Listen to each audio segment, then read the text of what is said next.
नमस्कार मित्रांनो, मी Ravindra Bhalerao sir English for learners या माझ्या यूट्यूब चॅनलमध्ये मी आपल्या सर्वांचं मनापासून स्वागत करतो. मित्रांनो, या अगोदरच्या व्हिडिओमध्ये आपण चर्चा केली होती language study, textual passage, non textual passage, poetry यांच्या ॲक्टिव्हिटीज कशाप्रकारे सोडवावेत याबद्दल आपण चर्चा केली. आजच्या व्हिडिओमध्ये आपण पाहणार आहोत की writing skill, language study and translation हे साध्या सोप्या सरळ भाषेमध्ये कशाप्रकारे या ॲक्टिव्हिटी सोडवायच्या याबद्दल आपण चर्चा करणार आहोत. चला तर आपण सुरुवात करूया, परंतु तत्पूर्वी या तुमच्या आवडत्या इंग्लिश फॉर लर्नर्स या यूट्यूब चॅनलला सबस्क्राईब करायला विसरू नका.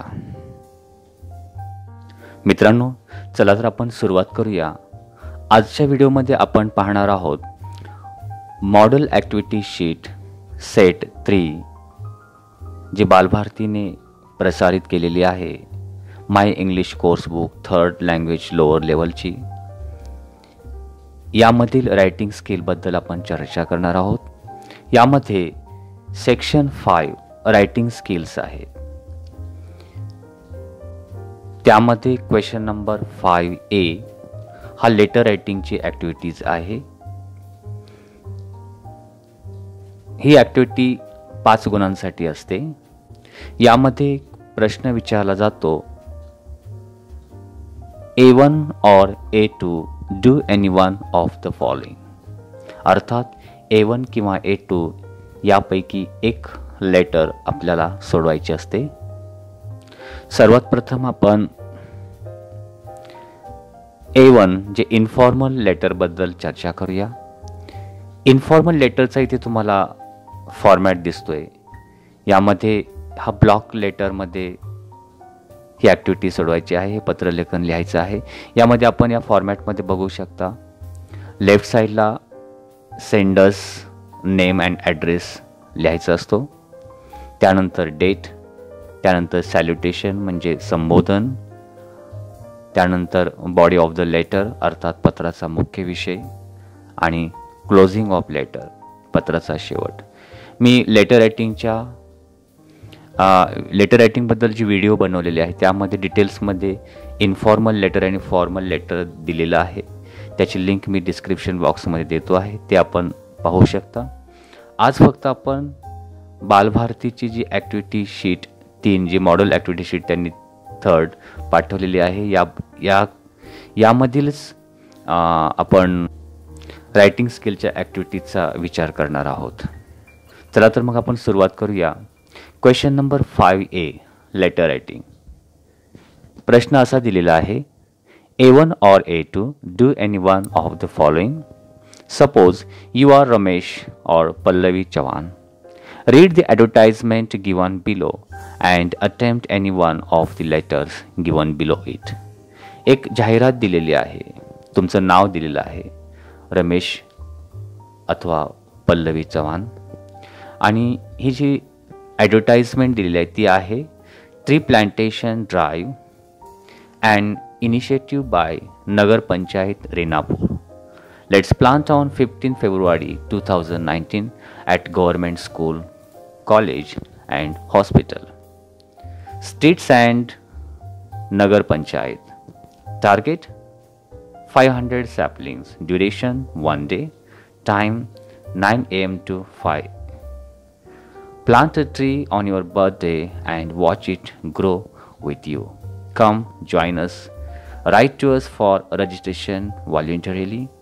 Address is given and advantages of tree plantation.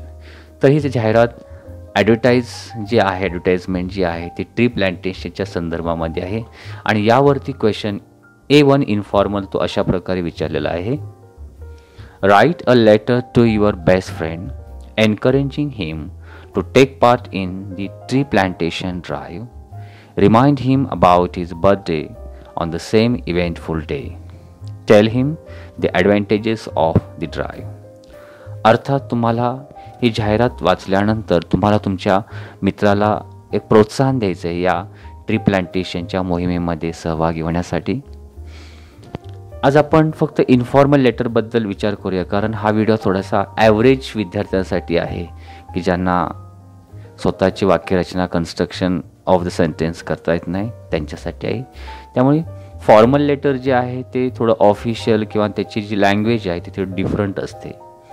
ते ॲव्हरेज विद्यार्थ्यांना थोडी डिफिकल्टी जाईल, कठीण जाते. त्याच्यामुळे अशा विद्यार्थ्यांनी विद्यार्थ्यांनी इन्फॉर्मल लेटर सोडवावा. ॲन्सर मी लेफ्ट साईडला ॲड्रेस दिलेला आहे, तुम्ही पाहू शकता. शक्यतो इन्फॉर्मल जे तुम्हाला लेटर रायटिंग असणार आहे, शक्यतो ॲड्रेस दिलेला असेल, विद्यार्थ्यांनी तो प्रॉपरली सिलेक्ट करून लिहायचा आहे.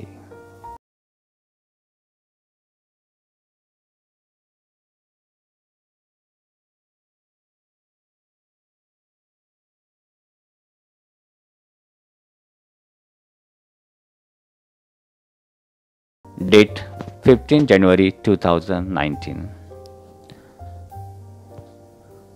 सुरुवात पहा. Dear Manish, I received your letter. I read it. I became very, very happy. Don't worry about me. I'm busy in my study. इथे आपण पाहू शकता ज्या सुरुवातीच्या ओळी आहेत त्या कॉमन लाईन्स आहेत. आपण त्या मोस्टली कोणत्याही इन्फॉर्मल लेटरमध्ये या लाईन्सने आपण सुरुवात करू शकतो. I am busy in my study और I am busy in my work, या प्रकारे. कारण ॲव्हरेज स्टुडंटना स्वतःची वाक्यरचना एवढे त्याप्रमाणे चांगल्या प्रकारे करता येत नाही आहे. त्यामुळे या अशा लाईन्स त्यांनी पाठांतर केलेल्या असाव्यात.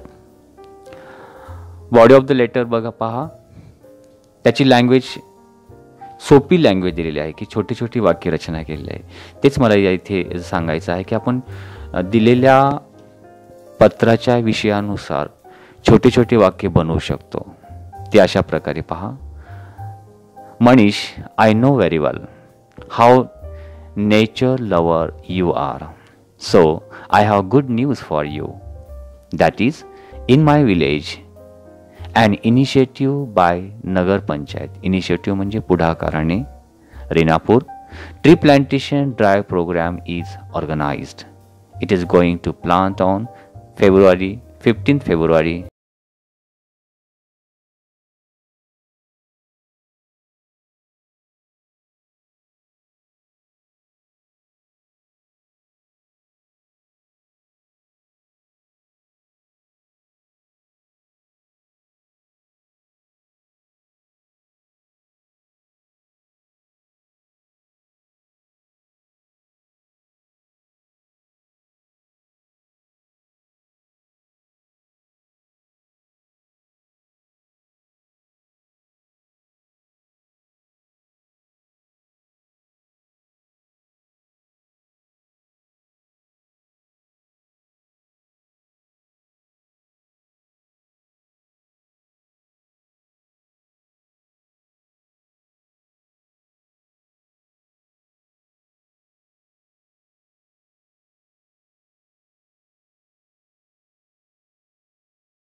क्वेश्चन नंबर 5B तो आपण पाहूया.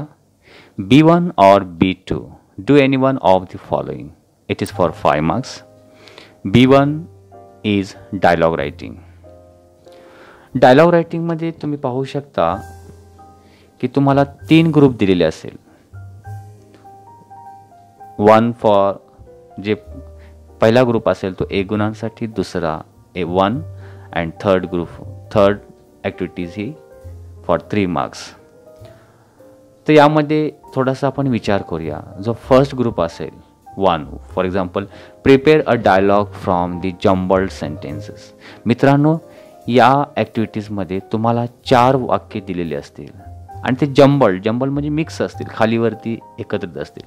ते आपण प्रॉपर ऑर्डर म्हणजे क्रमाने, योग्य क्रमाने लिहायचे असतात. यामध्ये आपल्याला एक्स्ट्रा काही ॲड करायचं नाही आहे. उदाहरण बघा, तुम्ही थोडा विचार केलात ना, याच्यामध्ये क्वेश्चन विचारलेला असेल आणि ॲन्सर दिलेला असेल. ते जर काळजीपूर्वक बघितलं तर क्वेश्चन ॲन्सर, कोणत्या क्वेश्चनचं कोणतं उत्तर दिलेलं आहे ते आपल्याला पटकन समजू शकतो आणि ते सहज 1 गुण आपल्याला मिळू शकतो. ज्या प्रकारे ते क्वेश्चन दिलेलं आहे आणि ॲन्सर देखील मी इथे दिलेल्या उदाहरणात ॲन्सर असा आहे बघा. Do you like to participate in science exhibition? B said, yes, I like to take part in science exhibition. C, then register your name. D, sure I will. So थोडंसं बघितलं काळजीपूर्वक तर हा क्वेश्चन सहजपणे ही activity आपण solve करू शकतो. 2. Complete the following dialogue. यामध्ये तुम्हाला क्वेश्चन दिलेला असेल संवादाचा एक आणि त्याचा ॲन्सर स्वतः आपण त्या क्वेश्चनच्या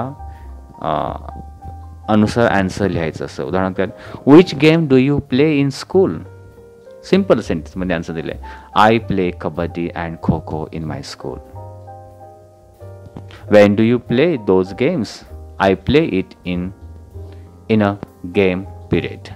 सो या प्रकारे सोप्या छोटी वाक्ये बनवून आपण ही ॲक्टिव्हिटी देखील सोडवू शकतो. डायलॉग रायटिंगमध्ये जी थर्ड ॲक्टिव्हिटी असते, write a dialogue of minimum 3 meaningful exchanges on any subject. एखादा सब्जेक्ट विषय दिला जाईल, त्या विषयावरती 3 एक्सचेंजेस म्हणजे एकाने क्वेश्चन विचारला, दुसऱ्याने उत्तर दिलं. 1 एक्शन म्हणजे प्रश्न आणि उत्तर 1 एक्सचेंज होईल. अशा 3 एक्सचेंजेस जवळपास 6 ते 7 ओळी तुम्हाला इथे लिहायच्या असतात. उदाहरणार्थ इथे क्वेश्चन दिलेलं आहे आपल्या बालभारतीच्या ॲक्टिव्हिटी शीट 3 मध्ये, write a dialogue for minimum 3 meaningful exchanges on family. आता फॅमिली या सब्जेक्टवरती आपल्याला 3 एक्सचेंजेस म्हणजे डायलॉग तयार करायचा आहे, संवाद तयार करायचा आहे. आपण इमॅजिनरी कॅरेक्टर घेऊ शकतो, और ए और बी या प्रकारे घेऊ शकतो. इथे आपण बघा एकदम सोप्या भाषेमध्ये मी तुम्हाला दिलेलं आहे. Meena said, hi Geeta, how are you? सुरुवात केलेली आहे. Geeta said, hi Meena, I am fine, thank you. Meena, how many members are in your family? Geeta said, we are 5, my mom, dad, younger brothers, Sohan, and my grandparents. Meena said, what is your father? Geeta said, my father is a teacher. Meena, and what is your mother? Geeta, she is a housewife. Meena, who tells you bedtime stories? Geeta, my granny tells me bedtime stories. I like my family so much. Meena, good, God bless you. तर अशा प्रकारे dialogue रायटिंगची जी activity आहे writing स्किलमध्ये आपण इथे maximum marks मिळवू शकतो. आणि याला जे ऑप्शन क्वेश्चन असणार आहे शक्यतो तो तुम्ही ऑप्शनमध्येच ठेवा आणि डायलॉग रायटिंग क्वेश्चन सोडवण्याचा प्रयत्न करा एक्झाममध्ये, कारण इथे कमी वेळेमध्ये तुम्हाला मॅक्झिमम मार्क्स म्हणजे आउट ऑफ 5 मार्क्स मॅक्झिमम मिळू शकतात. या ॲक्टिव्हिटीजमध्ये बालभारतीच्या थर्ड सेटमध्ये डायलॉग रायटिंगला ऑर क्वेश्चन दिलेला आहे. B2, drafting a speech. Prepare a speech on adverse effects of pollution. Adverse म्हणजे एक बॅड इफेक्ट आपण म्हणू शकतो. पोल्युशनचा बॅड इफेक्ट परिणाम काय होतो Use the following points. You may also add your own points. तिथे तुम्हाला टेबल दिसतो, रिझन्स अँड इफेक्ट्स, कारणं आणि त्याचे परिणाम. पोल्युशनची कारणं काय आहेत ते दाखवलेले आहेत. Industrial activities, vehicles, garbage dumping वगैरे वगैरे. अँड त्याचा परिणाम काय होतो, environment, garbage, environment degradation, deterioration of human health वगैरे वगैरे. आता हा टेबल थोडा आपण काळजीपूर्वक याचं ऑब्झर्वेशन केल्यानंतर त्या अनुसार इथे आपल्याला स्पीच रायटिंग करायचं आहे. मी इथे स्पीच त्याचं ॲन्सर दिलेलं आहे, ते तुम्ही पाहू शकता. Good morning to the sir, madam and my dear colleagues. My name is Rohan. I study in class 10th. I would like to speak today on the topic of pollution in India. As we have gathered here to celebrate this event, I have selected this special topic to open in front of you in the favor of humanity. My dear friends, as we all are well aware of the word pollution, I want to tell you that pollution is a slow and sweet poison which is disturbing us and our living very badly in all the aspects such as physically, mentally, socially and intellectually. It is not so easy to stop it at once, however, not so tough to prevent it gradually. The main causes of the pollution are wastage from the chemical industries and factories pouring their waste directly into the large water bodies. Such contaminants gets introduced into the natural environment and causing adverse change. Pollution can be man-made or natural. However, pollution from the natural sources is less harming than the man-made. Pollutants or components of the pollution get intermingled into the natural resources such as water, air, soil, etc. Pollution was started from the prehistoric times. However, currently it has been boom because of the deforestation, urbanization, technological advancement and advanced lifestyle. People should understand the importance of environment they live in and respect the one given by God to live a simple life on the earth, the only known planet having life. Various types of pollution such as water pollution, soil or land pollution, air pollution and sound or noise pollution all are very harmful to the health of human beings and animals. People have been used to of technological advancement in their lives and forgot about all the existing problems because of that. Use of various fertilizers and other chemicals in the agriculture for many years in order to get better and healthy crops has created serious problem to the humanity. Increasing number of vehicles in the cities is another main cause of air pollution.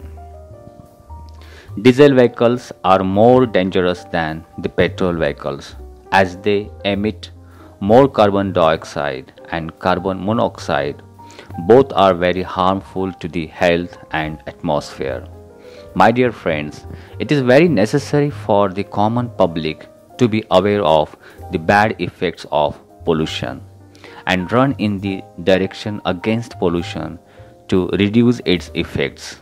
We should plant more green plants in the surrounding areas and sides of the roads in order to maintain the natural equilibrium in the environment. Pollution is affecting our lives, so we have to take individual steps and do every possible things what we can do. We should not depend only on our government action for some positive changes. Common people like us are the main factor to stop the spread of pollution. Thank you all. तर अशा प्रकारे आपण या adverse effect of pollution यावरती ते speech तयार केलेलं आहे. Next activity question number 6A, information transfer. यामध्ये आपल्याला verbal to non verbal and non verbal to verbal या प्रकारच्या ॲक्टिव्हिटीज सोडवायच्या असतात. दोन्हीपैकी एक. नॉन वर्बल म्हणजे टेबलमध्ये, पॉईंट्समध्ये, पाय चार्ट, ट्री डायग्राम, आणि वर्बल म्हणजे पॅरेग्राफमध्ये या आपण म्हणू शकतो वाक्यामध्ये. तर कोणती ॲक्टिव्हिटी परीक्षेमध्ये सोडवावी? मला वाटतं तुम्ही जर वर्बल टू नॉन वर्बल सोडवलात म्हणजे तुम्हाला पॅरेग्राफ दिलेला असेल त्यावरून त्याच्यातले मेन पॉईंट्स जे ट्री डायग्राम किंवा टेबल किंवा पाय चार्टमध्ये मांडायचे असतात. पण यासाठी तुम्हाला तो जो दिलेला पॅरेग्राफ आहे त्याच्यामधले जे मेन पॉईंट्स आणि त्याचे सब पॉईंट्स प्रकार वगैरे आहेत ते काळजीपूर्वक बघावे लागतात. ते जर जमणार नसेल तर तुम्हाला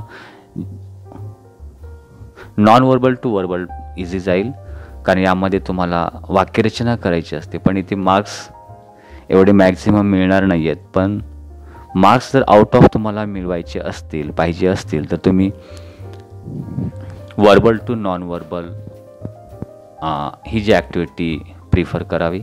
इथे जी activity Balbharati paper model activity sheet 3 मध्ये दिलेला आहे तो क्वेश्चन अशा प्रकारे तो आपण इथे सोडून पाहूया. A1 or A2, do any one of the following. It is for 5 marks. A1, non-verbal to verbal. Ithi read the information given in the following table and write a paragraph based on it. Give a suitable title to it. इथे non verbal मध्ये एक table दिलेला आहे. यावरती समर, rainy season, winter त्याची जी information थोडक्यामध्ये दिली आहे यावरती पॅरेग्राफ बनवायचा आहे. पण मी इथे एक्झाम्पल म्हणून हा क्वेश्चन सोडवलेला नाही आहे, तर verbal to non verbal question इथे सोडवलेला आहे तो पाहूया. Read the information given below and represent it in the form of tree diagram. Give a suitable title. इथे एक पॅरेग्राफ दिलेला आहे. तो पॅरेग्राफ टाइप्स ऑफ शुगर याच्याशी रिलेटेड आहे. मी तो तुम्हाला वाचून दाखवतो. There are 2 classes of sugar, natural sugar and processed sugar. What the common man uses is generally processed sugar. Fructose, glucose and maple syrup are natural sugars. Maple syrup is very popular in America. It can be purchased from health food shop. Another natural sugar is honey, which is available in many forms and flavors. Processed sugar, raw cane sugar, white sugar, and soft brown sugar can be classified according to the stages in the process at which they are produced in the refineries. Raw cane sugar is an early stage in the process of making white sugar. It is of 2 types, Barbados and Demerara. Soft brown sugar is made from either raw cane or white sugar. White sugar is the most widely consumed sugar. Sugar granules, icing sugar, cube sugar, castor are some of the various kinds available in the market. आता या पॅरेग्राफमध्ये जे important point आहेत ते मी तुम्हाला red कलरमध्ये दाखवलेले आहेत आणि तेच पॉईंट्स जे आपल्याला उत्तर लिहायचं आहे त्याचं ट्री डायग्राम बनवायचं आहे. इथे मी टायटल दिलेलं आहे टाइप्स ऑफ शुगर, तुम्ही पाहू शकता रेड अक्षरामध्ये, आणि त्याचे मी ते ट्री डायग्राम बनवलेलं आहे. Types of sugar, natural sugar and process sugar. Natural शुगरचे परत मी ते टाइप्स दिलेले आहेत, प्रोसेस शुगरचे टाइप दिलेले आहेत आणि त्याच्याबद्दल रॉ केन शुगर चे प्रकार इथे मी डायग्राममध्ये दाखवलेले आहेत ते आपण पाहू शकता.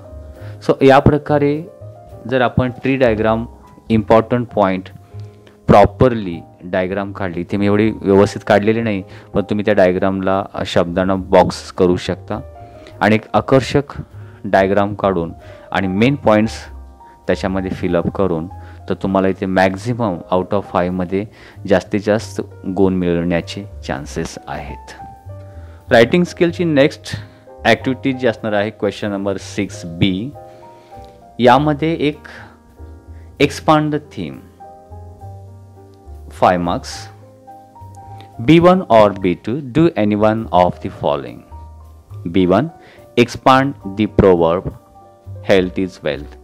इथे थोडीशी आपण जर विचार केला या क्वेश्चन नंबर 6B मध्ये, तुम्हाला एक प्रोवर्ब दिला जाईल, तो एक्सपांड करायचा आहे, त्याबद्दल इन्फॉर्मेशन लिहायची आहे आणि त्याला ऑर जे दिले जाईल ते स्टोरी रायटिंग दिलं जाईल किंवा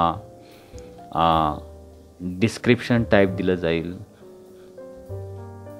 सो यामध्ये तुम्हाला जे प्रोवर्ब एखाद्या वेळेस कठीण जाऊ शकतो, प्रोवर्बचा मिनिंग समजला B1 मध्ये जो प्रोवर्ब दिला असेल आणि तो एक्सपांड करायचा असेल, म्हणजे त्याचा विस्तार करायचा असेल, त्याबद्दल इन्फॉर्मेशन प्रॉपरली लिहायची असेल, पण तो प्रोवर्ब जर आपल्याला व्यवस्थित समजला नाही तर आपल्याला इन्फॉर्मेशन, त्याचं डिस्क्रिप्शन किंवा त्याचं एक्सपांडेशन आपण प्रॉपरली करू शकणार नाही. म्हणून मला असं वाटतं त्याच्यासाठी जो ऑर क्वेश्चन दिलेला असतो, स्टोरीची बिगिनिंग किंवा शेवट दिलेला असेल, त्यावरून एक आपण सिम्पलची स्टोरी बनवू शकतो किंवा एखाद्या प्लेसचं तुम्हाला डिस्क्रिप्शन लिहायला सांगितलं जातं, तुम्ही विजिट दिलेली आहे आणि तुम्ही जे पाहिलं त्या प्लेस त्या ठिकाणचं ते तुम्ही तुमच्या भाषेमध्ये डिस्क्राईब करा, असाही क्वेश्चन या ऑरमध्ये दिला जातो. सो हा ऑरचा क्वेश्चन एखाद्या वेळेस विद्यार्थ्यांना इझी जाऊ शकतो, पण it's depend on you student, तो तुमच्यावरती अवलंबून आहे कोणता चूज करायचा आहे. पण ॲव्हरेज स्टुडंटनी मला वाटतं एक्सपांड प्रोवर्बला ऑरमध्ये जो क्वेश्चन असेल B2 मध्ये तो सोडवण्याचा प्रयत्न करावा. इथे जो ॲक्टिव्हिटी शीट 3 मध्ये जो दिलेला आहे, इथे प्रोवर्ब थोडासा इझी आहे, हेल्थ इज वेल्थ, आणि त्याच्यावरती ते मी एक पॅरेग्राफ दिलेला आहे, तो तुम्ही रीड करू शकता. आणि B2 मध्ये त्याला ऑर जो B2 आहे तो पहा. Develop a story using the following beginning. तुम्हाला एक स्टोरीची सुरुवात करून दिलेली आहे. सजेस्ट अ सुटेबल टायटल, आणि ती सुरुवात अशा प्रकारे आहे. Once there was a poor boy named Sumit. He had a rich friend Rohit. They were dash dash dash. तर रोहित आणि सुमित एक गरीब मुलगा आहे आणि त्याचा मित्र रोहित श्रीमंत आहे आणि ते एकत्र शिकत होते वगैरे वगैरे वगैरे. आता थोडंसं बघा, ह्या स्टोरीज आपण कुठे ना कुठे वाचलेल्या असतात आणि त्यामुळे जर तुम्हाला छोटी छोटी वाक्यरचना करता येत असेल इथे तर तुम्ही सहजपणे हा क्वेश्चन सॉल्व करू शकता, ही ॲक्टिव्हिटी सोडवू शकता. इथे मी एकदम सोप्या भाषेमध्ये ती स्टोरी दिलेली आहे, तुम्ही पाहू शकता स्क्रीनवरती. I have given here title true friendship. True friendship या इथे मी शीर्षक दिलेलं आहे. तर हे स्टोरी तुम्ही पाहू शकता. Once there was a poor boy named Sumit. He had a rich friend Rohit. They were learning in standard 10th. They used to sit on a same bench in their classroom. Though Rohit was a poor, but he was a clever boy. Sumit was not that much good in study. Rohit used to help. Sumit used to help Rohit for studying. Rohit's father was a businessman, and Sumit's father was dead when he was so small. His mother was working on building construction. Both of them successfully attempted board exam. When result was declared, Sumit passed with 90% and Rohit got 50%.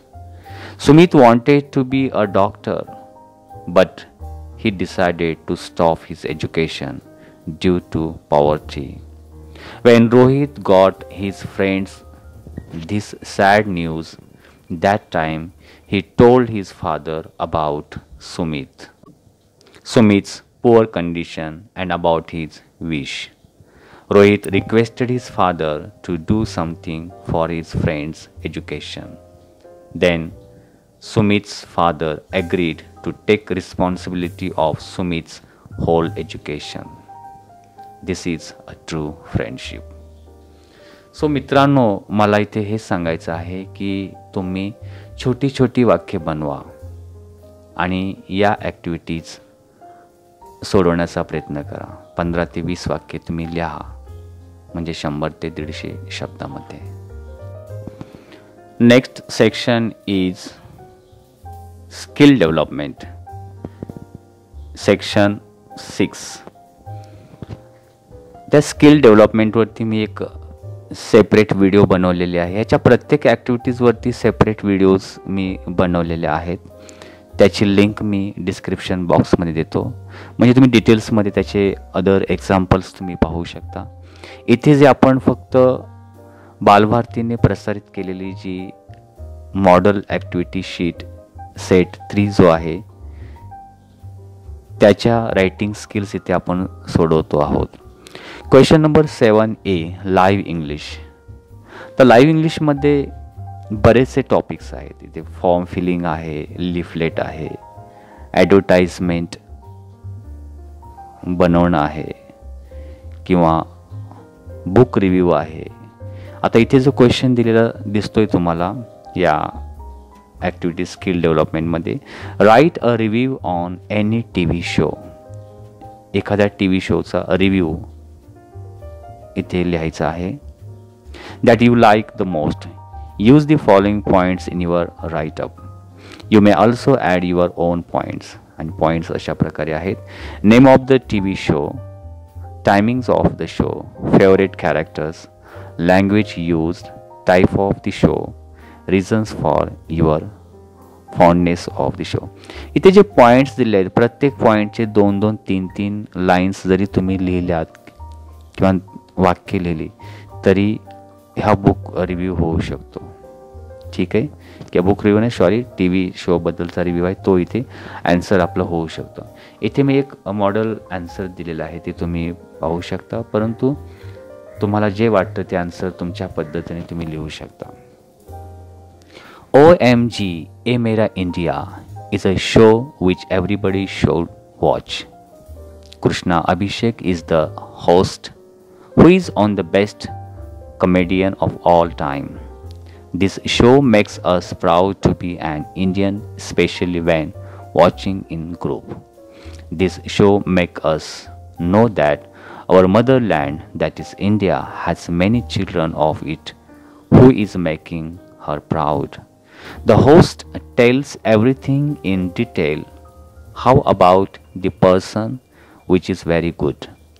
One of its episode contains that in Haridwar, the Pandits make a record of each family known as Bahi.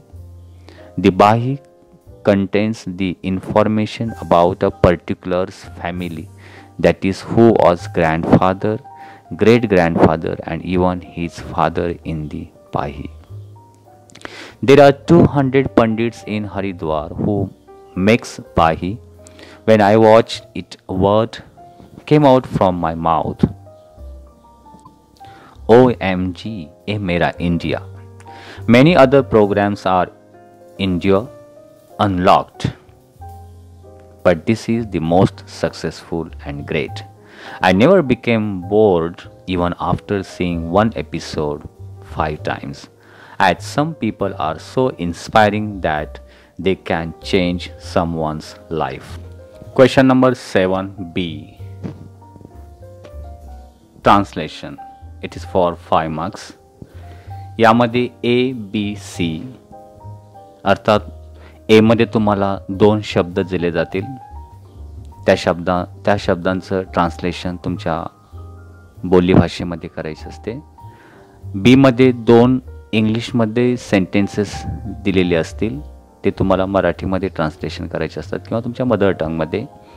आणि C मध्ये तुम्हाला 2 वाक्ये त्याचे मराठीमध्ये किंवा तुमच्या mother टंगमध्ये दिलेले असतील आणि ते सेंटेन्सेस तुम्हाला इंग्लिशमध्ये ट्रान्सलेट करायचे असतात. तर ही ॲक्टिव्हिटी आपण बघूया. बालभारतीच्या paper set model activity sheet जो 3rd सेट आहे त्याचे हा क्वेश्चन ॲक्टिव्हिटीज आपण बघूया. A, translate the following words into your medium of instruction. 1. Classmate. 2. Condition. Answer classmate वर्गमित्र. कंडिशन अट. B. Translate the following sentences into your medium of instruction. 1. Reading books is my habit. Answer. पुस्तके वाचणे ही माझी सवय आहे. 2. A stitch in time save 9. Answer. वेळेत एक शिवण 9 वाचवतो. म्हणजे वेळेवरतीच एक टाका घेतला तर पुढचे 9 टाके वाचतात. C. Choose the correct sentences of your own medium of instruction and translate them into English. 1. पोहणे हा चांगला व्यायाम आहे. Answer. Swimming is best exercise. 2. प्रदूषण टाळा, आरोग्य वाचवा. Answer. Avoid pollution and save life. तर मित्रांनो, मला वाटतं तुम्हाला हा व्हिडिओ आवडला असेलच. जर आवडला असेल तर शेअर करायला आणि कमेंट्स करायला विसरू नका. जर तुम्हाला व्हिडिओजबद्दल काही इन्स्ट्रक्शन्स या सूचना द्यायच्या असतील तर तुम्ही कमेंट बॉक्समध्ये लिहू शकता. तर wish you best of luck for the English paper and wish you good day. Thank you very much.